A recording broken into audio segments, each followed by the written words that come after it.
नमस्कार, news for nation देख रहे हैं आप। आपके साथ मैं हूं ऋचा शर्मा। बिहार में कुछ ही महीने बाद विधानसभा चुनाव होना है। ऐसे में सभी पार्टियों ने कमर कस ली है, यहां तक कि ये भी डिसाइड कर लिया है कि इस बार का मुद्दा क्या होगा। लेकिन दूसरी तरफ अब चुनाव आयोग ने भी इसको लेकर तैयारियां शुरू कर दी हैं। चुनाव आयोग भी कई दिनों से बैठक कर रहा है, वहीं इस पर प्लानिंग भी की जा रही है कि इस बार जो विधानसभा चुनाव होना है उसकी रूपरेखा क्या होगी, किस तरह से चुनाव संपन्न कराए जाएंगे। क्योंकि कोरोना काल है, ऐसे में खतरा भी है। इस खतरे के बीच किस तरह से चुनाव कराए जाएंगे, इसको लेकर चुनाव आयोग तैयारियां कर रहा है। अब चुनाव आयोग ने निर्वाचन विभाग से इसको लेकर हालात पूछे हैं। ये पूछा है कि बिहार की स्थिति क्या है, उसके हिसाब से ही चुनाव की रूपरेखा तैयार की जाएगी।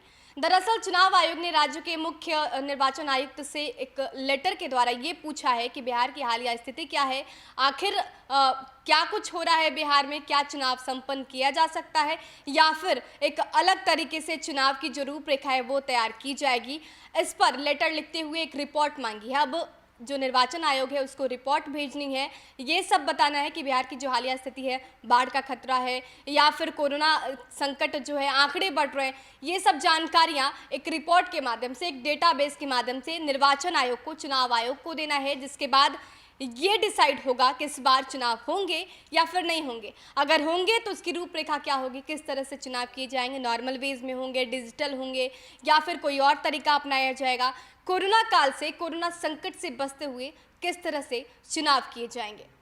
कोरोना संक्रमण की चुनौतियों के बीच किस तरह से चुनाव कराए जा सकते हैं, बूथों पर सोशल डिस्टेंसिंग के पालन से जुड़े सुझावों के साथ ये रिपोर्ट मांगी गई है। हालांकि राज्य निर्वाचन आयोग ने अधिकारियों ने ऐसी किसी रिपोर्ट की जानकारी देने से इनकार किया है। साथ ही यह भी कहा गया है कि संभव है कि ये गोपनीय रिपोर्ट हो। दूसरी ओर चुनाव आयोग से जुड़े एक अधिकारी ने एक न्यूज एजेंसी से कहा है कि बिहार सहित अन्य राज्यों के चुनाव अधिकारियों से राज्य के हालात पर रिपोर्ट मांगी गई है। राज्य की रिपोर्ट का अध्ययन करने के बाद चुनाव आयोग इस मसले पर फैसला करेगा। हालांकि अभी बिहार में चुनाव होने में कुछ महीने हैं, तब तक स्थितियां कुछ और भी बेहतर हो सकती हैं।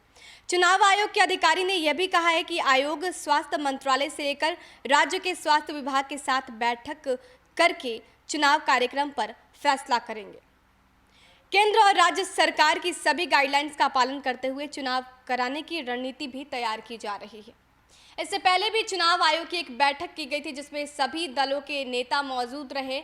सर्वदलीय बैठक की गई थी जिसमें एनडीए ने ये मांग रखी कि एक फेज में इलेक्शन किया जाए, इसके साथ जो चुनाव प्रचार हो वो डिजिटली हो। लेकिन दूसरी तरफ राजद ने कटाक्ष किया। राजद ने कहा कि डिजिटली चुनाव कराना सही नहीं है, क्योंकि इसमें वैसे ही लोग अपना बलबूता दिखा पाएंगे जिनके पास पैसे ज़्यादा हों, क्योंकि ये काफ़ी खर्चीला है। ऐसे में राजद इसका समर्थन नहीं कर रही है। इस बार का चुनाव पुराने तरीके से होना चाहिए। चुनाव की जो तैयारियां हैं, चुनावी जो प्रचार है वो भी पुराने तरीके से होना चाहिए। साफ तौर पे राजद का यही कहना था, लेकिन एनडीए इस पर बल देता नजर आ रहा है कि इस बार का जो चुनाव प्रचार है वो डिजिटली हो। हालांकि इससे पहले भी 7 जून को अमित शाह ने वर्चुअल रैली करके ये साबित कर दिया कि एनडीए इसको लेकर पूरी तरीके से तैयार है।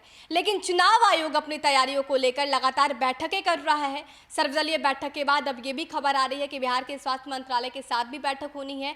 ये डिसाइड किया जाना है कि कोरोना काल के समय क्या चुनाव संपन्न कराए जा सकते हैं। अगर कराए जा सकते हैं तो रूपरेखा क्या होगी। इस रणनीति को बनाने के लिए चुनाव आयोग लगातार बैठक कर रहा है। बैठकों का दौर जारी है और अब निर्वाचन आयोग से भी रिपोर्ट मांगी गई है। देखना दिलचस्प होगा कि आखिर ये रूपरेखा क्या होती है, स्ट्रेटजी और प्लानिंग क्या होती है। आखिर बिहार में विधानसभा चुनाव जो होने हैं वो क्या नॉर्मली तरीके से होगा या फिर डिजिटल तरीके से। देश और दुनिया के तमाम अपडेट्स के लिए हमारे साथ बने रहिए और देखते रहिए न्यूज़ फॉर नेशन। नमस्कार।